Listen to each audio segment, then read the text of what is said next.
गीता मानव मात्र का धर्म शास्त्र है। महर्षि वेदव्यास।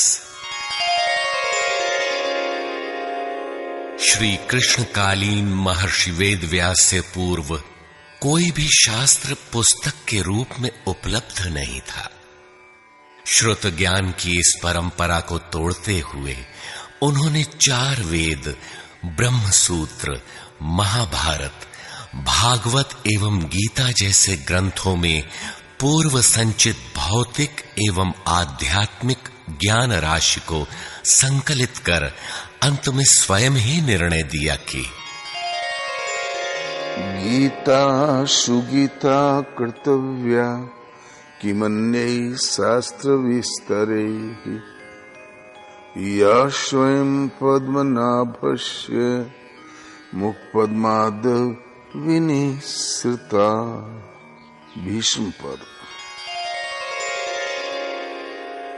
गीता भली प्रकार मनन करके हृदय में धारण करने योग्य है, जो पद्मनाभ भगवान के श्रीमुख से निःसृत वाणी है। फिर अन्य शास्त्रों के संग्रह की क्या आवश्यकता। मानव सृष्टि के आदि में भगवान श्री कृष्ण के श्रीमुख से निःसृत अविनाशी योग अर्थात श्रीमद् भगवद गीता, जिसकी विस्तृत व्याख्या वेद और उपनिषद है, विस्मृति आ जाने पर उसी आदि शास्त्र को भगवान श्री कृष्ण ने अर्जुन के प्रति पुनः प्रकाशित किया, जिसकी यथावत व्याख्या यथार्थ गीता है। एकम शास्त्रम देवकी पुत्र गीतम एको देवो देवकी पुत्रेव एको मंत्र श्रुतस्य नामानि यानि कर्माप्येकम तस्य देवस्य सेवा। गीता महात्म्य। अर्थात एक ही शास्त्र है जो देवकी पुत्र भगवान ने श्रीमुख से गायन किया। गीता एक ही प्राप्त करने योग्य देव है। उस गायन में जो सत्य बताया, आत्मा सिवाय आत्मा के कुछ भी शाश्वत नहीं है। उस गायन में उन महायोगेश्वर ने क्या जपने के लिए कहा। ओम अर्जुन, ओम अक्षय परमात्मा का नाम है, उसका जप कर और ध्यान मेरा धर। एक ही कर्म है। गीता में वर्णित परम देव एक परमात्मा की सेवा। उन्हें श्रद्धा से अपने हृदय में धारण करें। अस्तु, आरंभ से ही गीता आपका शास्त्र रहा है। भगवान श्री कृष्ण के हजारों वर्ष पश्चात परवर्ती जिन महापुरुषों ने एक ईश्वर को सत्य बताया, गीता के ही पथ पर चलने वाले पथिक हैं, गीता के ही संदेशवाहक हैं। ईश्वर से ही लौकिक एवं पारलौकिक सुखों की कामना, ईश्वर से डरना, अन्य किसी को ईश्वर न मानना, यहां तक तो सभी महापुरुषों ने बताया। किंतु ईश्वरीय साधना, ईश्वर तक की दूरी तय करना, ये केवल गीता में ही सांगोपांग क्रमबद्ध सुरक्षित है। गीता से सुख शांति तो मिलती ही है, ये अक्षय अनामय पद भी देती है। देखिए श्रीमद् भगवद गीता की टीका, यथार्थ गीता।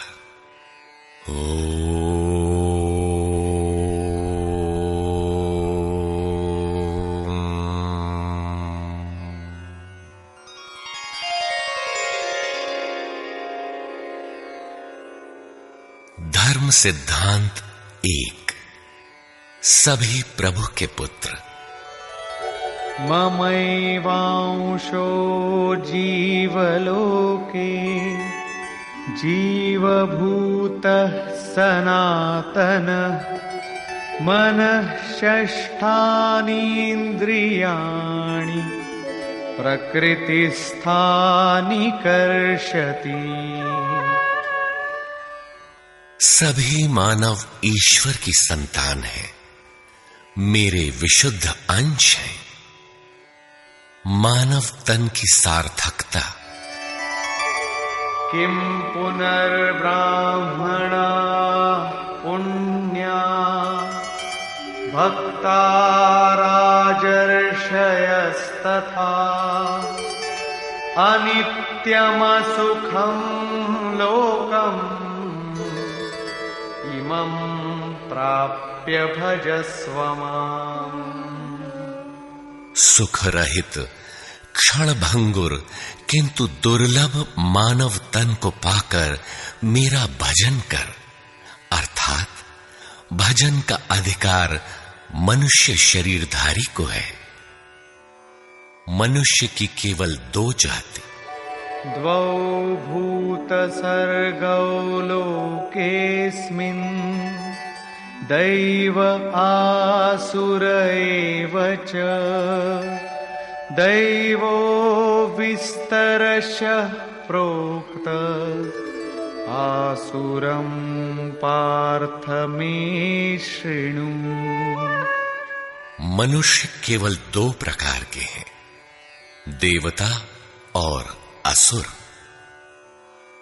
जिसके हृदय में दैवी संपत्ति कार्य करती है वो देवता है, तथा जिसके हृदय में आसुरी संपत्ति कार्य करती है वो असुर है। तीसरी कोई अन्य जाति सृष्टि में नहीं है। हर कामना ईश्वर से सुलभ। त्रैविद्या मां सोमपाः पूतपापा यज्ञैरिष्ट्वा स्वर्गतिं प्रार्थयन्ते। ते पुण्यमासाद्य सुरेन्द्रलोकम् अश्नन्ति दिव्यान् दिवि देवभोगान्। मुझे भजकर लोग स्वर्ग तक की कामना करते हैं, मैं उन्हें देता हूं। अर्थात सब कुछ एक परमात्मा से सुलभ है। भगवान की शरण से पापों का नाश। अपि चेदसि पापेभ्यः सर्वेभ्यः पापकृत्तमः सर्वं ज्ञानप्लवेनैव वृजिनं सन्तरिष्यसि। संपूर्ण पापियों से अधिक पाप करने वाला भी ज्ञान रूपी नौका द्वारा निस्संदेह पार हो जाएगा। ज्ञान। अध्यात्मज्ञान नित्यत्वम् तत्त्वज्ञानार्थदर्शनम् एतज्ज्ञानमिति प्रोक्तम् अज्ञानं यदतोऽन्यथा। आत्मा के आधिपत्य में आचरण तत्व के अर्थ रूप मुझ परमात्मा का प्रत्यक्ष दर्शन ज्ञान है, और इसके अतिरिक्त जो कुछ भी है अज्ञान है। अतः ईश्वर की प्रत्यक्ष जानकारी ही ज्ञान है। भजन का अधिकार सबको। अपि चेत् सुदुराचारो भजते मामनन्यभाक् साधुरेव समन्तव्यः सम्यग् व्यवसितो हि सः। क्षिप्रं भवति धर्मात्मा शश्वच्छान्तिं निगच्छति। कौन्तेय प्रतिजानीहि न मे भक्तः प्रणश्यति। अत्यंत दुराचारी भी मेरा भजन करके शीघ्र ही धर्मात्मा हो जाता है एवं सदा रहने वाली शाश्वत शांति को प्राप्त कर लेता है।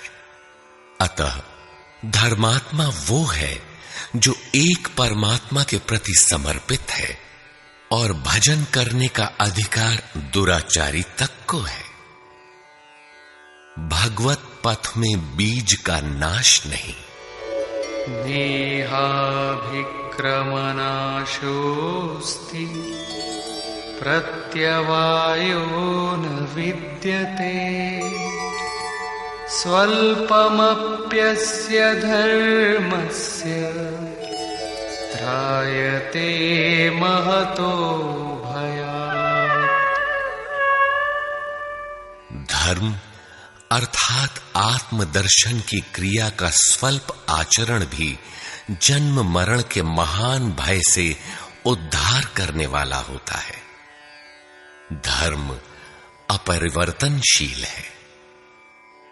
ईश्वर का निवास। ईश्वर सर्वभूतानां हृद्देशेऽर्जुन तिष्ठति भ्रामयन् सर्वभूतानि यन्त्रारूढानि मायया।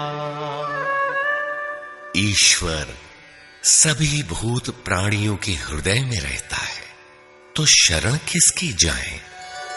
तमेव शरणं गच्छ सर्वभावेन भारत तत्प्रसादात् परां शान्तिं स्थानं प्राप्स्यसि शाश्वतम्। संपूर्ण भाव से उस हृदयस्थ एक परमात्मा की शरण में जाओ, जिसकी कृपा से तू परम शांति शाश्वत परम धाम को प्राप्त होगा। यज्ञ।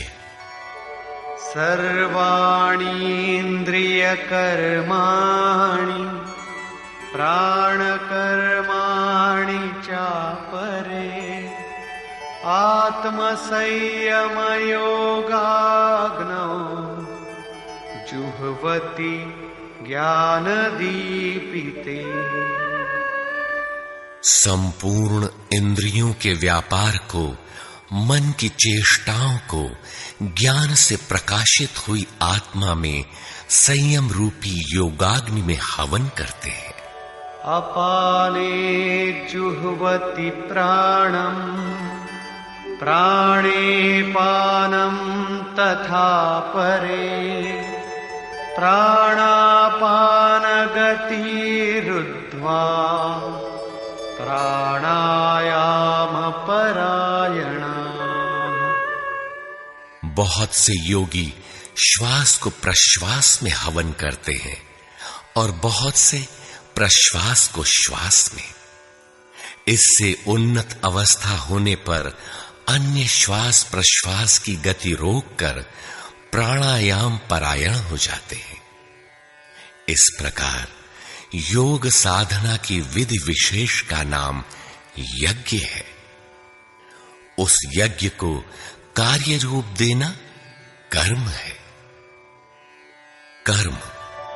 एवं बहुविधा यज्ञा वितता ब्रह्मणो मुखे कर्मजान् विद्धितान् सर्वान् एवं ज्ञात्वा विमोक्ष्यसे। इस प्रकार बहुत से यज्ञ जैसे श्वास का प्रश्वास में हवन, प्रश्वास का श्वास में हवन, श्वास प्रश्वास का निरोध कर प्राणायाम के परायण होना इत्यादि यज्ञ जिस आचरण से पूर्ण होता है, उस आचरण का नाम कर्म है। कर्म माने आराधना, कर्म माने चिंतन, योग साधना पद्धति का नाम यज्ञ है। विकर्म, विकर्म का अर्थ विकल्प शून्य कर्म है। प्राप्ति के पश्चात महापुरुषों के कर्म विकल्प शून्य होते हैं। आत्मस्थित, आत्मतृप्त, आप्त काम महापुरुषों को न तो कर्म करने से कोई लाभ है और न छोड़ने से कोई हानि ही है। फिर भी वे पीछे वालों के हित के लिए कर्म करते हैं। ऐसा कर्म विकल्प शून्य है, विशुद्ध है, और यही कर्म विकर्म कहलाता है। यज्ञ करने का अधिकार। यज्ञ शिष्टामृत भुजो यान्ति ब्रह्म सनातनम् नायं लोकोऽस्त्य यज्ञस्य कुतोऽन्यः कुरु सत्तम। यज्ञ न करने वालों को दोबारा मनुष्य शरीर भी नहीं मिलता। अर्थात यज्ञ करने का अधिकार उन सब को है जिन्हें मनुष्य शरीर मिला है। ईश्वर देखा जा सकता है। भक्त्या त्वनन्यया शक्य अहमेवं विधोऽर्जुन ज्ञातुं द्रष्टुं च तत्त्वेन प्रवेष्टुं च परन्तप। अनन्य भक्ति के द्वारा मैं प्रत्यक्ष देखने, जानने तथा प्रवेश करने के लिए भी सुलभ हूं। आश्चर्यवत् पश्यति कश्चिदेनम् आश्चर्यवद् वदति तथैव चान्यः आश्चर्यवच्चैनमन्यः शृणोति श्रुत्वाप्येनं वेद न चैव कश्चित्। इस अविनाशी आत्मा को कोई विरला ही आश्चर्य की तरह देखता है, आश्चर्य की तरह उपदेश करता है, और कोई विरला ही इसे आश्चर्य की तरह सुनता है।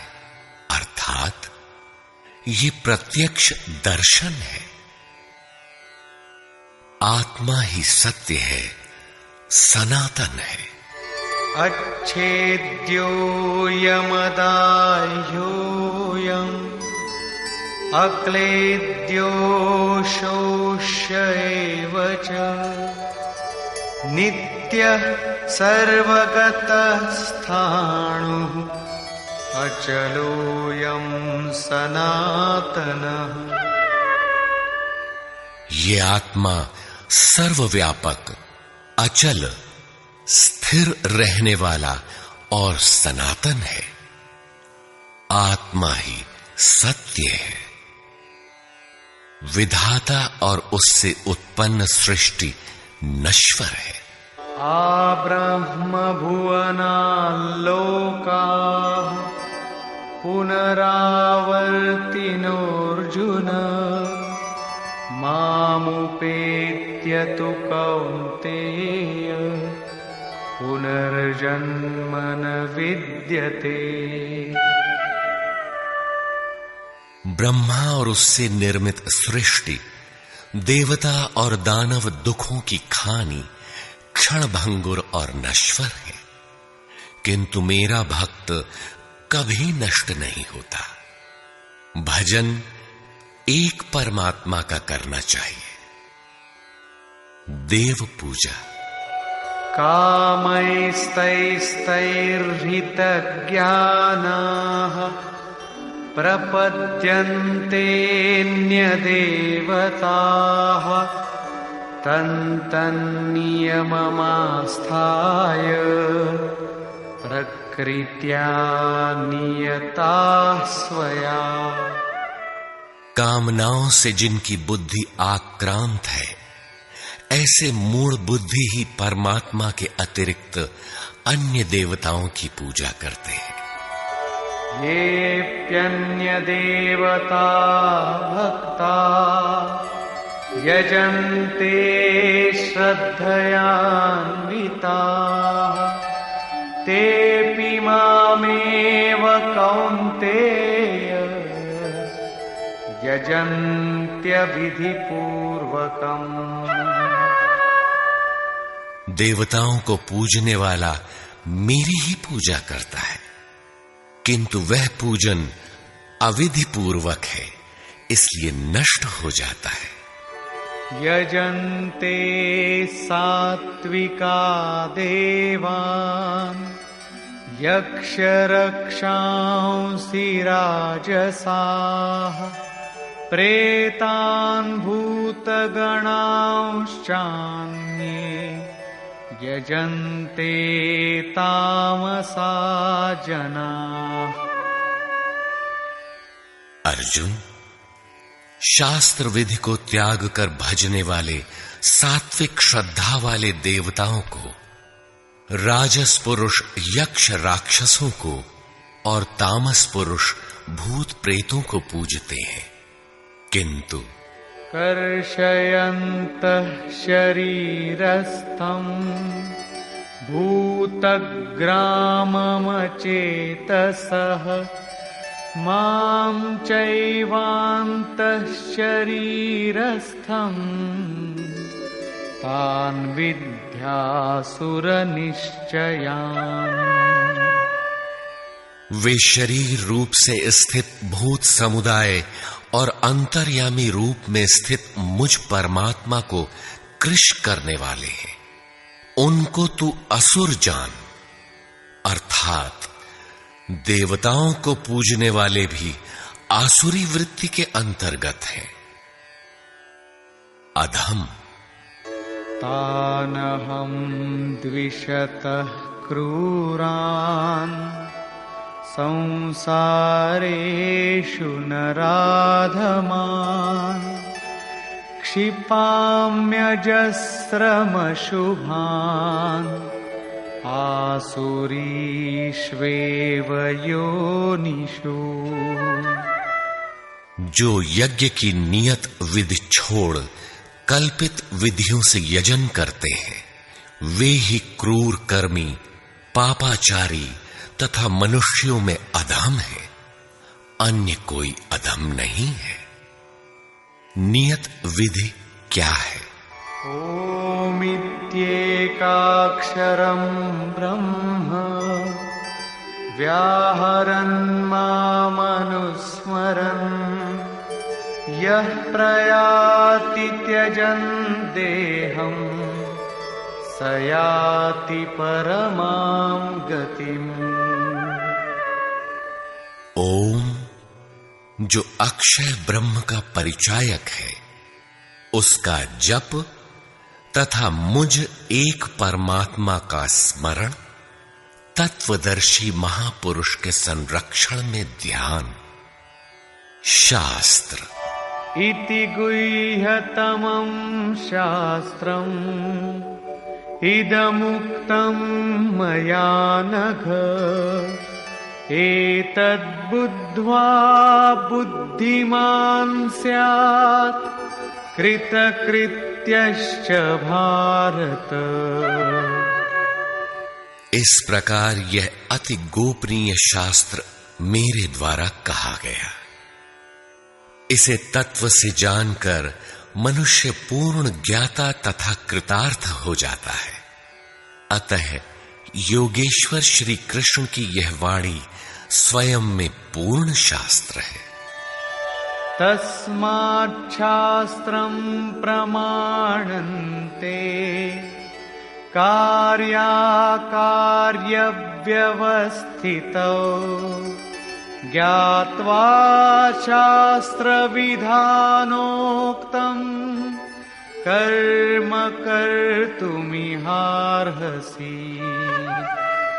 कर्तव्य और अकर्तव्य के निर्धारण में शास्त्र ही प्रमाण है। अतः गीता में निर्धारित विधि से आचरण करें। धर्म सर्वधर्मान् परित्यज्य मामेकं शरणं व्रज अहं त्वा सर्वपापेभ्यो मोक्षयिष्यामि मा शुचः।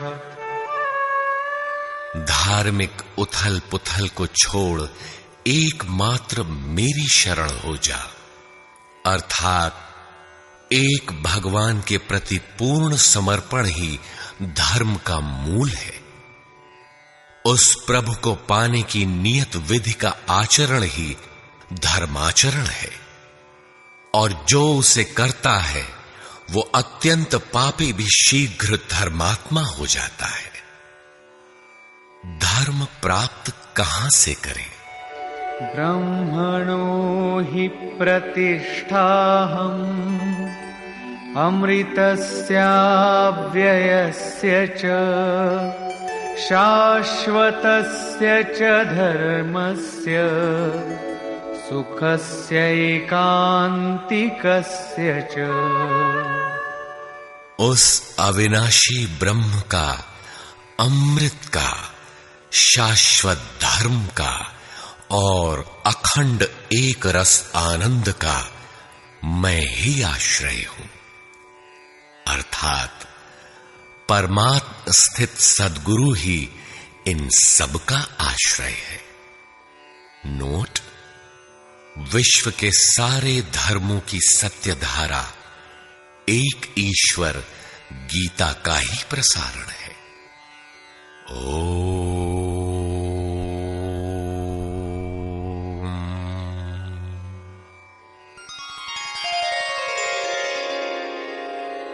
प्राक कथन।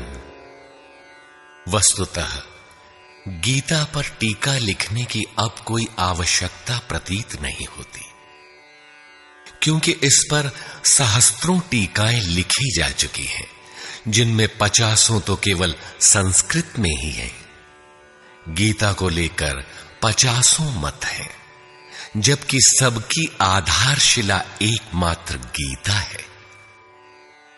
योगेश्वर श्री कृष्ण ने तो कोई एक बात कही होगी, फिर यह मतभेद क्यों?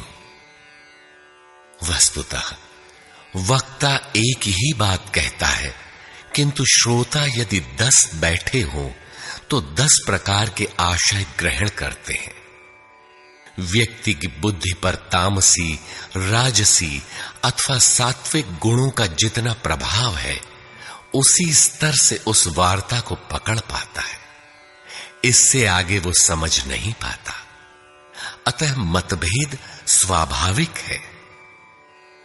विभिन्न मतवादों से और कभी कभी एक ही सिद्धांत को अलग अलग काल और भाषाओं में व्यक्त करने से साधारण मनुष्य संशय में पड़ जाता है। बहुत सी टीकाओं के बीच वह सत्य धारा भी प्रवाहित है, किंतु शुद्ध अर्थ वाली एक टीका हजारों टीकाओं के बीच रख दी जाए तो उनमें यह पहचानना कठिन हो जाता है कि यथार्थ कौन है।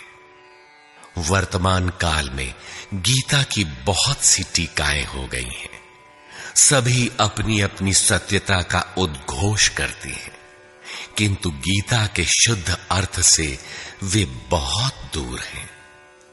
निस्संदेह कुछ महापुरुषों ने सत्य का स्पर्श भी किया, किंतु कतिपय कारणों से वे उसे समाज के समक्ष प्रस्तुत न कर सके। श्री कृष्ण के आशय को हृदयंगम न कर पाने का मूल कारण है कि वे एक योगी थे। श्री कृष्ण जिस स्तर की बात करते हैं, क्रमशः चलकर उसी स्तर पर खड़ा होने वाला कोई महापुरुष ही अक्षरशः बता सकेगा कि श्री कृष्ण ने जिस समय गीता का उपदेश दिया था, उस समय उनके मनोगत भाव क्या थे। मनोगत समस्त भाव कहने में नहीं आते, कुछ तो कहने में आ पाते हैं, कुछ भाव भंगिमा से व्यक्त होते हैं और शेष पर्याप्त क्रियात्मक हैं, जिन्हें कोई पथिक चलकर ही जान सकता है। जिस स्तर पर श्री कृष्ण थे, क्रमशः चलकर उसी अवस्था को प्राप्त महापुरुष ही जानता है कि गीता क्या कहती है। वह गीता की पंक्तियां ही नहीं दोहराता, बल्कि उनके भावों को भी दर्शा देता है, क्योंकि जो दृश्य श्री कृष्ण के सामने था वही उस वर्तमान महापुरुष के समक्ष भी है। इसलिए वो देखता है, दिखा देगा, आप में जागृत भी कर देगा, उस पथ पर चला भी देगा। पूज्य श्री परमहंस जी महाराज भी उसी स्तर के महापुरुष थे। उनकी वाणी तथा अंतः प्रेरणा से मुझे गीता का जो अर्थ मिला, उसी का संकलन यथार्थ गीता है। इसमें मेरा अपना कुछ भी नहीं है, यह क्रियात्मक है। साधन अपनाने वाले प्रत्येक पुरुष को इसी परिधि से गुजरना होगा। जब तक वो इससे अलग है, तब तक स्पष्ट है कि वो साधन नहीं करता, किसी न किसी प्रकार की लकीर अवश्य पीटता है। अतः किसी महापुरुष की शरण ले। श्री कृष्ण ने किसी अन्य सत्य को नहीं बताया, बल्कि कहा, ऋषिभिर बहुधा गीतम। ऋषियों ने अनेकों बार जिसका गायन किया है, वही कहने जा रहा हूं। उन्होंने यह नहीं कहा कि उस ज्ञान को केवल मैं ही जानता हूं या मैं ही बताऊंगा, बल्कि कहा, किसी तत्वदर्शी के पास जाओ, निष्कपट भाव से सेवा करके उस ज्ञान को प्राप्त करो। श्री कृष्ण ने महापुरुषों द्वारा शोधित सत्य को ही उद्घाटित किया है। गीता सुबोध संस्कृत में है।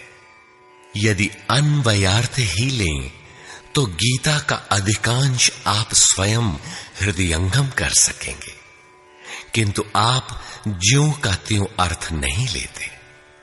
उदाहरण के लिए श्री कृष्ण ने स्पष्ट कहा कि यज्ञ की प्रक्रिया ही कर्म है, फिर भी आप कहते हैं कि खेती करना कर्म है। यज्ञ को स्पष्ट करते हुए उन्होंने बताया कि यज्ञ में बहुत से योगी जन प्राण में अपान को हवन करते हैं, बहुत से अपान में प्राण को हवन करते हैं, बहुत से योगी प्राण अपान दोनों को रोककर प्राणायाम परायण हो जाते हैं, बहुत से योगी इंद्रियों की संपूर्ण प्रवृत्तियों को संयमाग्नि में हवन करते हैं। इस प्रकार श्वास प्रश्वास का चिंतन यज्ञ है। मन सहित इंद्रियों का संयम यज्ञ है। शास्त्रकार ने स्वयं यज्ञ बताया, फिर भी आप कहते हैं कि विष्णु के निमित्त स्वाहा बोलना, अग्नि में जौ तिल घी का हवन करना यज्ञ है। उन योगेश्वर ने ऐसा एक शब्द भी नहीं कहा। क्या कारण है कि आप समझ नहीं पाते? बाल की खाल निकालकर रटने पर भी क्यों वाक्य विन्यास ही आपके हाथ लगता है? आप अपने को यथार्थ जानकारी से शून्य ही क्यों पाते हैं? वस्तुतः मनुष्य जन्म लेकर क्रमशः बड़ा होता है तो पैतृक संपत्ति, घर, दुकान, जमीन जायदाद, पद प्रतिष्ठा, गाय भैंस, यंत्र उपकरण इत्यादि उसे विरासत में मिलती है। ठीक इसी प्रकार उसे कुछ रूढ़ियां, परंपराएं, पूजा पद्धतियां भी विरासत में मिल जाती हैं। 33 करोड़ देवी देवता तो भारत में बहुत पहले गिने गए थे। विश्व में उनके अनगिनत रूप है।